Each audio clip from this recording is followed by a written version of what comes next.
பிஸ்மில்லா Arabic academy. வீட்டில் இருந்தபடியே குர்ஆனை அரபு மொழியில் படித்து புரிந்து கொள்ள வேண்டுமா? முஸ்லிம் மற்றும் முஸ்லிம் அல்லாதவர்கள், ஆண்கள், பெண்கள், வயது வரம்பு கிடையாது. கல்வி தகுதி தேவையில்லை. திறமை வாய்ந்த அனுபவமிக்க ஆசிரியர்களை கொண்டே வகுப்புகள் நடத்தப்படுகிறது. 3 மாதத்தில் குர்ஆனை சிறந்த முறையில் கற்றுத்தரப்படும். மேலும் விவரங்களுக்கு கீழுள்ள எண்ணை அணுகுங்கள். கால்நடை விற்பனைக்கு பாஜக திடீர் தடை. அதுவும் பக்ரீத் நெருங்கிட்டு இருக்கக்கூடிய இந்த நேரத்தில் கரெக்டாக இந்த ஒரு வாரத்துக்கு பக்ரீத் இருக்கக்கூடிய இந்த ஒரு வார காலகட்டத்துக்கு கால்நடை சந்தைகளுக்கு தடை அப்படின்னு சொல்லி பாஜக ஒரு திடீர் உத்தரவு போடுறாங்க. இதே நேரத்தில் இப்போ உத்தரப்பிரதேச நீதிமன்றத்தில் ஒரு முக்கியமான ஒரு வழக்கு ஒன்று வந்திருக்கு. இந்த லவ் ஜிஹாத் ஒரு பிரமிப்பு ஒன்று காட்டுவாங்க தெரியுமா? இந்த லவ் ஜிஹாதில் ஒரு மண்ணுமே கிடையாது. சங்கிகள் அவங்களுடைய அரசியலுக்காக இதை எப்படிலாம் பயன்படுத்திட்டு இருக்காங்கன்னு சொல்லி இப்போ நீதிமன்றத்தில் வந்திருக்கக்கூடிய ஒரு தீர்ப்பு மூலியமா புரிஞ்சுக்க முடியுது. ஒட்டு மொத்தத்துல பாஜகவுடைய அரசியல் ஆயுதங்களுக்காக அப்பாவி மக்களை எப்படியெல்லாம் பயன்படுத்துறாங்கன்னு சொல்லி இந்த 2 நிகழ்வுகள் மூலியமா நம்மளால பார்க்க முடியும். ஃபர்ஸ்ட் இந்த உத்தரப்பிரதேசத்துடைய சம்பவம் என்னன்னு பார்த்தோம்னா, சாகிப் அப்படின்னு சொல்லக்கூடிய ஒரு 16 வயசு பையன். அந்த பையனுக்கு இன்னைக்கு 21 வயசு. அன்னைக்கு இந்த கேஸ் நடக்கும்போது அந்த சாகிப்புக்கு வந்து 16 வயசு. உத்தரப்பிரதேச பிஜ்னோர் மாவட்டத்தில் இருக்கக்கூடிய நசீர்பூர்னு சொல்லக்கூடிய ஒரு கிராமம். பிஜ்னோர் மாவட்டம் தான் இவங்க சொந்த ஊர். நசீர்பூர்ல அவங்களுடைய ஃப்ரெண்டு ஒருத்தர் இருந்திருக்கான். அந்த ஃப்ரெண்டு கூட வேலை செய்யற பையன். அந்த பையனுக்கு ஒரு பர்த்டே பார்ட்டின்னு சொல்லியிருக்கிறாங்க. இந்த சாகிப்னு சொல்றவங்க ஒரு சாதாரண குடும்பத்தை சேர்ந்த பையன். அப்பா 2016 அப்பா இறந்துட்டாரு. அப்பா இறந்ததுக்கு பிறகு குடும்பத்துல வருமானம் இல்லாம இந்த பையன் ஒரு வெல்டிங் வேலை செய்யற இடத்துக்கு போயிருக்கான். வெல்டிங் வேலையில ஒரு ஹெல்ப்பர் வேலைக்காக போயிருக்கான். ஒரு அன்றாட தினக்கூலி வேலை செய்யக்கூடிய ஒரு பையன். இந்த பையன் கூட வேலை செய்யற பையனோட ஒரு பர்த்டே பார்ட்டிக்கு போயிட்டு வந்திருக்கிறான். பர்த்டே பார்ட்டி முடிச்சு வரும்போது அந்த தெருவில் வந்து ஒரு பொம்பளை பிள்ளைய ஒரு 3 பேர் சேர்ந்து ஏதோ ஒரு மிரட்டுற மாதிரி ஒரு கேலி பண்ற மாதிரி ஏதோ பண்ணியிருக்கிறானுங்க. ஒரு கூட்டமா இருந்திருக்குது. அப்போ அங்கே என்ன நடக்குது அப்படின்னு சொல்லி வேடிக்கை பார்க்க போன இடத்துல யார் அந்த பொண்ணுகள் டீச் பண்ணிட்டு இருந்தானுங்களோ அவனுங்க இந்த பையனை போட்டு அடிக்க ஆரம்பிச்சிட்டானுங்க. இந்த சாகிப்பை போட்டு அடிக்க ஆரம்பிச்சிட்டானுங்க. ஒரு கட்டத்தில் பர்த்டே பார்ட்டிக்கு போயிட்டு வரான்னு சொன்னான் பையன். ஆனால் அது வரைக்கும் திரும்பி வரவே இல்லையே அப்படின்னு சொல்லி அவங்க பெற்றோர்கள் எங்கெங்கேயோ தேடுறாங்க. மறுநாள் காலையில தான் தெரியுது லவ் ஜிஹாத் கேஸ்ல தங்களோட மகன் அரெஸ்ட் பண்ணப்பட்டிருக்கான் அப்படிங்கிற ஒரு விஷயம் தெரியுது. ஏன்னா உத்தரப்பிரதேசம் இந்த லவ் ஜிஹாத்னால பெரிய ஒரு வழக்கா பார்க்கப்படும். லவ் ஜிஹாத் அப்படின்னா கட்டாய மதமாற்ற தடை சட்டம்னு ஒன்று வச்சிருக்காங்க. இந்த பையன் வந்து ஒரு பொண்ணு வந்து கட்டாயமா மதமாற்றம் பண்ணிட்டான், காதலிச்சு ஏமாத்தி இருக்கிறான், காதலிச்சு மதமாற்றத்துக்காக ஏமாற்றம் பண்ணியிருக்கான்னு சொல்லி இது மாதிரி பல்வேறு வழக்குகளை இந்த பையனை அரெஸ்ட் பண்ணிடுறாங்க. இந்த பாதிக்கப்பட்ட பொண்ணு இருக்கு இல்லையா, பொண்ணுடைய அப்பா தான் வழக்கு கொடுக்குறாரு. அந்த பொண்ணு ஒரு தலித் சமூகத்தை சேர்ந்த ஒரு பொண்ணு. அப்போ இதெல்லாம் வச்சதுக்கு அப்புறம் அந்த பையனை அரெஸ்ட் பண்ணிடுறாங்க. போலீஸ் அரெஸ்ட் பண்ணிட்டாங்க. இப்போ தான் இந்த வழக்கு சம்பந்தமான தீர்ப்பு வந்து இந்த பையனுக்கு எதிராக என்னென்ன குற்றச்சாட்டுகள் சொன்னாங்களோ ஒரு ஆதாரம் கூட கிடையாது. இவங்க மேல சொன்ன எல்லா குற்றச்சாட்டுகளுமே பொய்யான குற்றச்சாட்டுகள், முரண்பாடான குற்றச்சாட்டுகள் அப்படின்னு சொல்லி இன்னைக்கு நீதிமன்றம் அந்த பையனை விடுதலை செஞ்சிருக்குது. ஃபர்ஸ்ட் இந்த விடுதலை பார்க்கறதுக்கு முன்னாடி இந்த பையன் மேல போடப்பட்ட வழக்குகளை கொஞ்சம் பாருங்களேன். அதில் பார்த்தோம்னா பாலியல் வன்கொடுமை சம்பந்தப்பட்ட சட்டங்கள், இந்த பொண்ணை கூட்டு போய் பாலியல் ரேப் பண்ண பார்த்தா அப்படிங்கிற மாதிரியான ஒரு சட்டம் போடுறாங்க. அதுக்கடுத்து அவங்க கொடுக்கக்கூடிய கேஸ் என்னன்னா குழந்தைகளை பாலியல் குற்றத்துக்காக பயன்படுத்துறது, குழந்தைகளை பாலியல் விஷயங்கள் வந்து பாதுகாக்கிறதுக்கு என்ன சட்டப்பிரிவு இருக்குமோ அந்த கேஸ் அந்த அவங்க பையன் மேல போடப்படுது. அப்புறம் SC ST, ஏன்னா அவங்க தலித் சமூகத்தை சேர்ந்தவங்களால SC ST ஆக்ட் அந்த சட்டம் அவங்க மேல போடப்படுது. அதுக்கப்புறமா சட்டவிரோதமாக உடலுறவுக்கு ஒரு மைனர் பெண்ணை கவர்ந்தார் அப்படின்னு சொல்லி அந்த பொண்ணை சட்டவிரோதமா உடலுறவுக்காக இந்த மாதிரி டார்கெட் பண்ணா அப்படிங்கிற ஒரு வழக்கு பதிவு செய்யப்படுது. அதுக்கப்புறம் இவனோட பேர் சாகிப், ஆனா தன்னோட பேர் வந்து சோனுன்னு சொல்லி தான் அந்த பொண்ணு இன்ட்ரோடியூஸ் ஆனா. சோனுன்னு சொல்லி ஒரு இந்து பையனோட பேரை வச்சுக்கிட்டு அந்த பொண்ணை காதலிச்சு ஏமாத்திட்டு அந்த பொண்ணை கட்டாயமா மதமாற்றம் பண்ணியிருக்கிறான் அப்படின்னு சொல்லி ஒரு கேஸ் கொடுக்குறாங்க. அந்த பொண்ணோட பாதிக்கப்பட்ட அந்த பொண்ணோட பெற்றோர் 2020 இந்த சம்பவம் நடக்குது. 2020 டிசம்பர் 14 நடக்குது. அந்த பொண்ணோட அப்பா என்ன சொல்றாருன்னா, என் பொண்ணை திருமணம் செஞ்சுக்கிறேன்னு சொல்லி மதமாற்றம் பண்ணியிருக்கிறான், லவ் ஜிஹாத் பண்ணியிருக்கிறான் அப்படின்னு சொல்லி முஸ்லீம் அப்புறம் கூட்டு போய் மதமாற்றம் பண்றதுக்கு போயிருக்கிறான். அங்க போனதுக்கு அப்புறம் தான் இவன் இந்து கிடையாது, இவன் முஸ்லீம் தெரிஞ்சதுக்கு அப்புறம் அங்கிருந்து என் பொண்ணு தப்பிச்சு என் கையில வந்துருச்சு அப்படின்னு சொல்லி 2020 கொடுக்கப்பட்ட இந்த கேஸ் இன்னைக்கு நீதிமன்றம் இந்த கேஸ் எல்லாம் விசாரிச்சிருக்காங்க. விசாரிக்கும் போது நீதிமன்றம் சொல்லக்கூடிய ஒரு விஷயம் என்னன்னா, இந்த வழக்கில் யாரெல்லாம் சம்பந்தப்பட்டிருக்காங்களோ அந்த பாதிக்கப்பட்ட பெண், அந்த பாதிக்கப்பட்ட பெண்ணோட தாய், தந்தை, இந்த வழக்கு விசாரிக்கக்கூடிய அதிகாரிகள், இந்த வழக்குகளை முக்கியமான ஒரு சாட்சியா இருந்த மருத்துவர்கள், இந்த எல்லாருமே அவங்களுடைய ஒவ்வொரு சாட்சியுமே முரண்பாடுகளா இருந்தது. முன்னாடி சொன்ன சாட்சி இப்ப சொல்லக்கூடிய சாட்சி இது எல்லாமே முரண்பாடுகளா இருக்குன்றத நீதிபதிகள் அங்க உணர்ந்திருக்காங்க. ஃபர்ஸ்ட் அந்த பொண்ணோட அப்பா அவர் என்ன சொல்றாருன்னா, ஃபர்ஸ்ட் அந்த பொண்ணுடைய அம்மா, அந்த அம்மா என்ன சொல்றாங்கன்னா, என் பொண்ணு வந்து பாத்ரூம் போறேன்னு சொல்லி போச்சு, பாத்ரூம் போறேன்னு சொல்லி போன புள்ள மறுநாள் காலையில தான் எங்கள்கிட்ட திரும்பி வந்தா அப்படின்னு சொல்லி அந்த பொண்ணுடைய அம்மா சொல்றாங்க. அப்புறம் இதுல குறுக்கு விசாரணை செய்யப்படுது. குறுக்கு விசாரணை செய்யப்படும் போது மறுநாள் காலையில உங்க பொண்ணு வந்ததா சொல்றாங்கல்ல, அப்ப அன்னைக்கு நைட்டு இந்த பொண்ணு வந்து ஒருத்தங்க கூட்டு போனதாவோ, லவ் பண்ணி கூட்டு போனதாவோ, அங்க அவளை ரேப் பண்ண ட்ரை பண்ணதாவோ, மதமாற்றம் பண்ணதாவோ இது உங்களுக்கு முன்னாடி நாள் நைட்டு தெரியுமா அப்படிங்கிற ஒரு கேள்வி கேட்கும்போது அந்த பொண்ணோட அம்மா சொல்றாங்க, அப்படி எங்களுக்கு எதுவுமே தெரியாது. பொண்ணு பாத்ரூம் போறேன்னு போன பொண்ணு ஆளை காணா, மறுநாள் காலையில தான் வந்தா, அவ வந்ததுக்கு அப்புறம் தான் எங்களுக்கு தெரியும் அப்படின்னு சொல்லி பொண்ணோட அம்மா சொல்றாங்க. ஆனா பொண்ணோட அப்பா சாட்சி சொல்லும் போது அவர் என்ன சொல்றாருன்னா, என் பொண்ணு பாத்ரூம் போறேன்னு சொல்லி போச்சு, என் மனைவி வந்து என் பொண்ணை காணான்னு சொல்லி என் மனைவி தேடிட்டு இருந்தாங்க, அதுக்கப்புறமா கொஞ்ச நேரத்துல நாங்க பொண்ணை காணான்னு தேடும் போது பொண்ணு அவளா வீட்டுக்கு வந்துட்டா, அன்னைக்கு நைட்டே வீட்டுக்கு வந்துட்டா, வீட்டுக்கு வந்ததுக்கு அப்புறம் அங்க என்ன நடந்துச்சு, இந்த மாதிரி சாகிப்னு சொல்லக்கூடிய ஒரு முஸ்லீம் பையன் இந்த மாதிரி கூட்டு போய் ஏமாத்திட்டான், ரேப் பண்ண பார்த்தான் அப்படின்னு சொல்லி என் பொண்ணு அன்னைக்கு நைட்டே வந்து என்கிட்ட சொல்லி அழுது புலம்புச்சு அப்படின்னு சொல்லி 2 பேருடைய சாட்சி முன்னுக்கு பிறனா மாறுது. அந்த அம்மா சொல்லுது மறுநாள் காலையில தான் வந்து அழுது புலம்புச்சுன்னு சொல்லுது. இந்த அப்பா சொல்றாரு அன்னைக்கு நைட்டே திரும்பி வந்துட்டு இந்த பொண்ணு அழுது புலம்புச்சு அப்படின்னு சொல்லி இங்கேயே முன்னுக்கு பின் முரணா மாறுது. ஆனா இந்த அப்பா இருக்கார் இல்லையா, இந்த அப்பா இதுக்கு முன்னாடி இந்த கேஸ் நடந்திருக்கக்கூடிய ஆரம்ப காலத்துல ஒரு சாட்சி சொல்லும் போது, என் மகளை எங்கெங்கயோ காணான்னு சொல்லி நான் தேடிட்டு இருந்தேன், பொண்ணு ஒய்ஃப் காணான்னு சொன்ன உடனே பொண்ணு அன்னைக்கு நைட்டு முழுக்க நான் தேடினேன், அதுக்கப்புறம் பொண்ணு வந்து அன்னைக்கே கிடைச்சிட்டா அப்படின்னு சொல்லி ஒரு வாக்குமூலம் கொடுத்திருந்தாரு. ஆனா இப்போ இந்த கேஸை விசாரிக்கும் போது என்ன சொல்றாருன்னா, என் பொண்ணு காணா போனதே எனக்கு ஃபர்ஸ்ட் தெரியாது, நாங்க வந்து வீட்டுல இருந்துட்டு இருந்தோம், அதுக்கப்புறமா போலீஸ் எங்களுக்கு சொன்னாங்க, போலீஸ் சொன்னதுக்கு பிறகு உங்க பொண்ணு இந்த இடத்துல இருக்குது, இந்த மாதிரி கூட்டு வந்து லவ் ஜிஹாத் பண்ண பார்த்தாங்க, நாங்க பிடிச்சி வச்சிருக்கிறோம் அப்படின்னு சொன்னதுக்கு அப்புறம் போலீஸ் சொன்னதுக்கு அப்புறம் தான் அப்படி ஒரு விஷயமே தெரிஞ்சது, அதுக்கப்புறம் போய் பொண்ணை கூட்டு வந்துட்டோம். அப்ப ஃபர்ஸ்ட் பொண்ணை காண நைட்டு முழுக்க தேடணும்னு ஒரு வாக்குமூலம், இப்போ போலீஸ் சொன்னதுக்கு அப்புறம் தான் அந்த விஷயமே தெரியும், அதுக்கப்புறம் பொண்ணை போய் மீட்டு வந்தோம் அப்படின்னு சொல்லக்கூடிய இந்த வாக்குமூலம், இது எல்லாமே இந்த பெற்றோர்கள் சொல்லும் போது எல்லாமே முன்னுக்கு பின் முரணா மாறிட்டு இருக்குது. அதுக்கப்புறம் அந்த பொண்ணு கிட்ட பாதிக்கப்பட்ட இந்த சிறுமி கிட்டயுமே வாக்குமூலம் கேட்கும்போது அந்த பொண்ணுகிட்டயுமே பல முன்னுக்கு பின் முரண்கள் பார்க்க முடியுது. நான் பாத்ரூம் போன இடத்துல என்ன 3 பேர் என்ன வந்து கடத்திட்டு கூட்டு போயிட்டாங்க, ஒரு வேன்ல கூட்டு போயிட்டாங்க, வேன்ல கூட்டு போய் என்ன ரேப் பண்ண பார்த்தாங்க அப்படின்னு சொல்லி ஒரு வாக்குமூலம் சொல்லுது.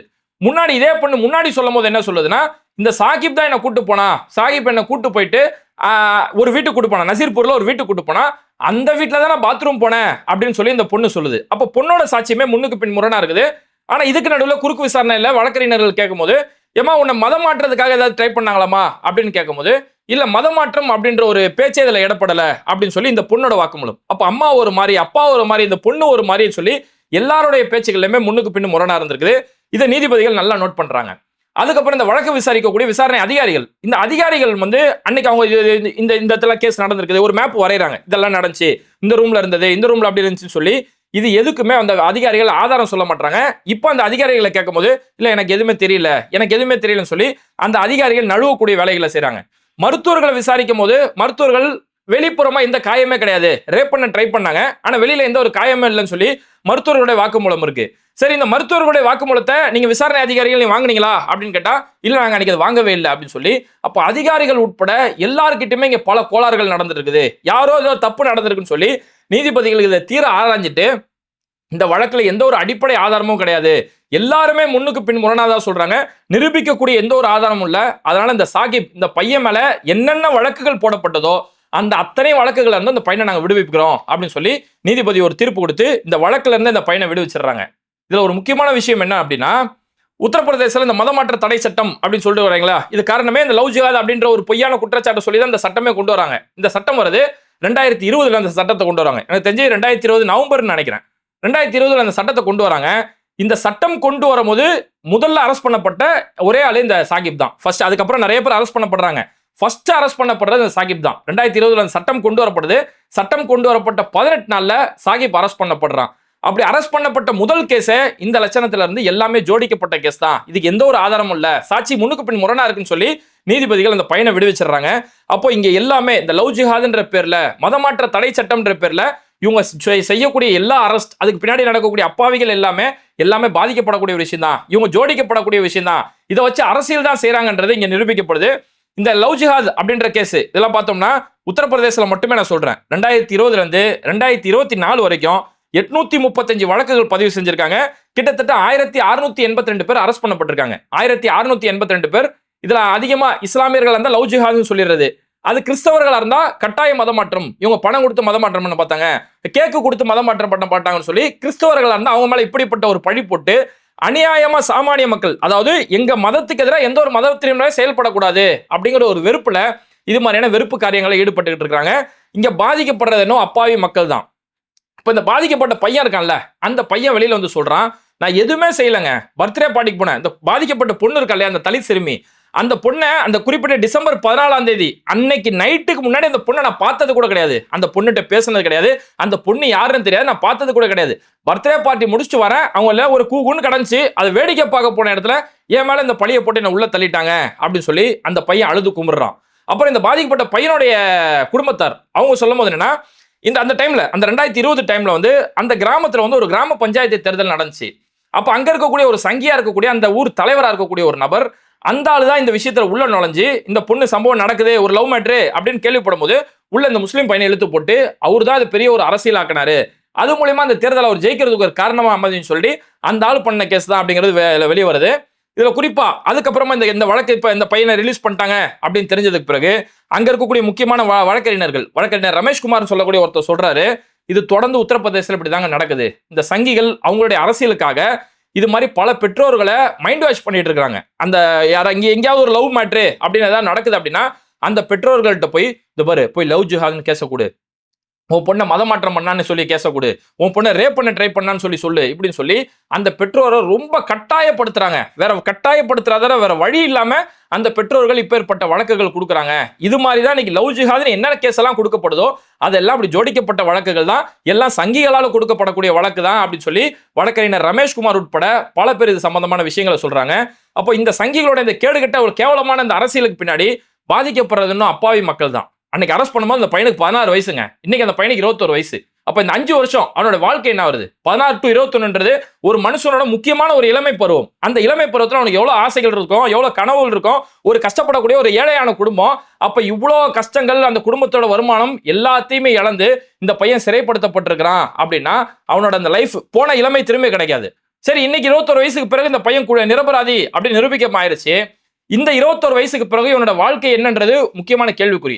ஏன்னா இப்ப இவன் ஒரு இடத்துக்கு வேலைக்கு போறான் அப்படின்னா அங்க யாருமே அவனுக்கு வேலை தர மாட்டாங்க. ஜெயிலுக்கு போயிட்டு வந்தவன் அப்படின்னு சொல்லி எங்கேயுமே வேலை கிடைக்காது. நாளைக்கு அவனுக்கு ஒரு இடத்துல பொண்ணு பாக்குறாங்க அப்படின்னாலும் ஜெயிலுக்கு போயிட்டு வந்த பொண்ணுக்கு அவன் பொண்ணு கொடுப்பான். அப்போ இப்படியாப்பட்ட ஒரு நிலைமைகள் இருக்கக்கூடிய நேரத்துல இந்த பையனுடைய வாழ்க்கை பெரிய அளவுல பாதிக்கப்படுது. இதுக்கு காரணம் சங்கிகளுடைய இந்த வெறுப்பு அரசியல். இந்த வெறுப்பு அரசியல் நடக்கக்கூடிய அதே நேரத்துல தான் மகாராஷ்டிராவில் நடந்திருக்கக்கூடிய ஒரு முக்கியமான சம்பவம். இது பக்ரீத்துடைய காலகட்டம்ங்கிறதால இப்ப பெரிய அளவுல ஆடு மாடுகள் பெரிய அளவுல விற்கப்படும். இஸ்லாமியர்கள் குர்பானி வாங்கி அந்த ஆடுகளை அறுத்து அதை ஏழை மக்களுக்கும் உறவினர்களுக்கும் எல்லாருக்கும் குலுங்கி எல்லாருக்குமே கொடுத்து இறைவனை வணங்கி இல்லாதவர்களுக்கு வழங்குறது தான் பக்ரீத் பண்டிகை. இப்போ மகாராஷ்டிராவை பொறுத்த வரைக்கும் அங்க ஒரு சட்டம் ஒன்று வச்சிருக்காங்க, மகா கோசேவா ஆயோக் அப்படின்னு சொல்லக்கூடிய ஒரு அமைப்பு. இது அரசு சார்பில் இருக்கக்கூடிய ஒரு அமைப்பு. இந்த அமைப்பு என்னன்னா, நாங்க பசுவை பாதுகாக்கிறோம், கவு ப்ரொடெக்ஷன் அப்படின்னு சொல்லக்கூடிய ஒரு அமைப்பு. இந்த அமைப்பு தான் திடீர்னு ஒரு தடை போடுறாங்க மகாராஷ்டிராவில். இந்த ஜூன் 3ல இருந்து ஜூன் 8ஆம் தேதி வரைக்கும் கால்நடை சந்தைகளுக்கே தடை அப்படின்னு சொல்லி தடை போடுறாங்க. இதுக்கு என்னங்க ரீசன் அப்படின்னு கேட்கும்போது, இப்போ பக்ரீத் பண்டிகை வருது இல்லையா, அதனால இப்போ பசு அறுக்கிறதுக்கு வாய்ப்பு இருக்குது, மாடுகளை அறுக்கிறதுக்கு வாய்ப்பு இருக்கு. அதனால மாடுகளை குறிப்பா பசுவை பாதுகாக்கிறதுக்காக இப்பேற்பட்ட ஒரு சட்டம் கொண்டு வந்து ஒட்டுமொத்தமா கால்நடை சந்தையே இந்த ஒரு வாரத்துக்கு நடக்கக்கூடாது அப்படின்னு சொல்லி மகாராஷ்டிராவில் ஒரு மோசமான ஒரு உத்தரவு ஒன்று போட்டிருக்காங்க. இல்ல நம்ம என்ன கேட்கிறோம், மாடு அறுக்கக்கூடாதுன்னு சொல்றதுக்கே உங்களுக்கு உரிமை கிடையாது. ஏன்னா நீ அறுக்கக்கூடாதுன்னா ஒட்டுமொத்தமா ஏற்றுமதி செய்யறதுக்கே நீ தடை செய்யணும். ஒட்டுமொத்தமா பெரிய பெரிய கார்பரேட் கம்பெனிகள் டன் கணக்கில் ஏற்றுமதி செய்யறதுக்கு எந்த ஒரு தடையுமே கொடுக்கறது இல்ல.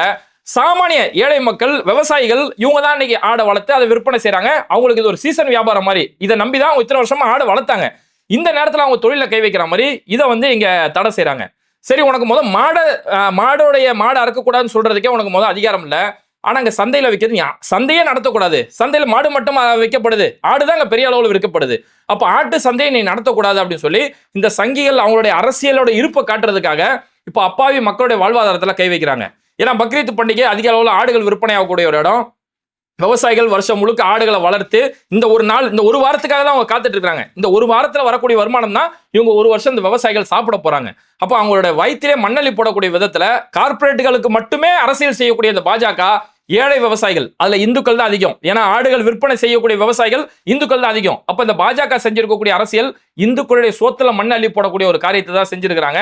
அப்ப இவங்களுடைய இந்த வெறுப்பு அரசியலுக்காக இன்னைக்கு ஏழை விவசாயிகள் ஒரு பக்கம் பாதிக்கப்பட்டு இருக்காங்க, ஆடு வளர்ப்பு தொழிலா கொண்டவங்க ஒரு பக்கம் பாதிக்கப்படுறாங்க. இந்த சாகிப் மாதிரியான அப்பாவி இளைஞர்கள் அவங்களுடைய வாழ்க்கையை, அவங்களுடைய இளமையை தொலைச்சிட்டு பெரிய அளவுல பாதிக்கப்பட்டு இருக்காங்க. அதனால இப்பேற்பட்ட அந்த வெறுப்பு காரியங்களுக்கு மத்தியில பாதிக்கப்படுறது என்னவோ அப்பாவி பொதுமக்கள் மட்டும்தான். இப்போ இது நடக்கக்கூடிய இந்த நிகழ்வுகள் இது இந்திய அளவுல முக்கியமான செய்திகளா இருந்துட்டு இருக்கு. இந்த நிகழ்வுகளை பத்தி உங்களுடைய கருத்துக்கள் என்ன அப்படிங்கிறத மறக்காம கமெண்ட் பண்ணிட்டு இந்த வீடியோக்களை அதிகமா உங்க நண்பர்களுக்கு அதிகமா ஷேர் செய்யுங்க. நீங்க செய்யக்கூடிய லைக்கும் கமெண்ட்டும் இந்த வீடியோ பல மக்களோட பார்வைக்கு போவோம். மறக்காம பேட்டை டிவியை சப்ஸ்கிரைப் பண்ணிட்டு அந்த பெல் பட்டனை தட்டிடுங்க. இணைந்திருப்போம்.